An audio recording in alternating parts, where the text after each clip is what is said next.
আসসালামু আলাইকুম সবাইকে। আজকে আমরা রান্না করব, দেখেন, নতুন দেশি আলু, শিম আর এই দেখেন বেগুন দিয়ে একটা ভাজি।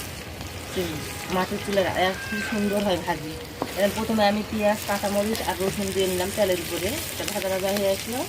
এই দেখেন এখন আমি এই যে ভাজি তেলের উপরে দেওয়ার পরে আমি এর মধ্যে এখন একটু গুঁড়া মশলা দেবো।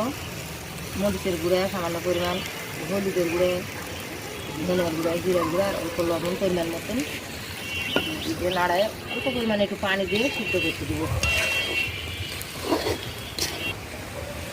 এই তো সামান্য পরিমাণে একটু সিদ্ধ হওয়ার জন্য পানি দিলাম।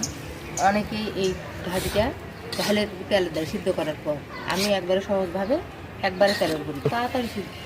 নতুন আলু হলে তাড়াতাড়ি সিদ্ধ হয়ে গেছে। নতুন আলু মশমশা করে ভাজি করবো, লাল লাল চুলাতে ভালো লাগে। আর বাড়ির আমাদের লাগানো শাক, এটা ভাজি করবো, চাইলে হয়ে যাবে ভাজি। আর এটা আর তরকারি আছে, তরকারি একটু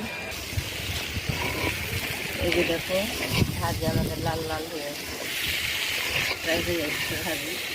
একটু করে নামিয়ে নিতে হবে। অনেকে বলবেন হয়তো এই যে কড়াইটা এত কালো কেন, এটা আমার 20 বছর আগেকার কড়াই। এই কড়াই আমি শুধু ভাজিই করি, চুলাতে রান্না করলে তো কালো দেখা যাবে। এই দেখো হয়ে গেল আমাদের নতুন আলু দিয়ে দেশি আলু সিম ভাজি।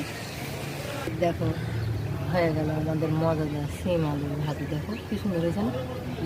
এটা চুলার রান্না সেই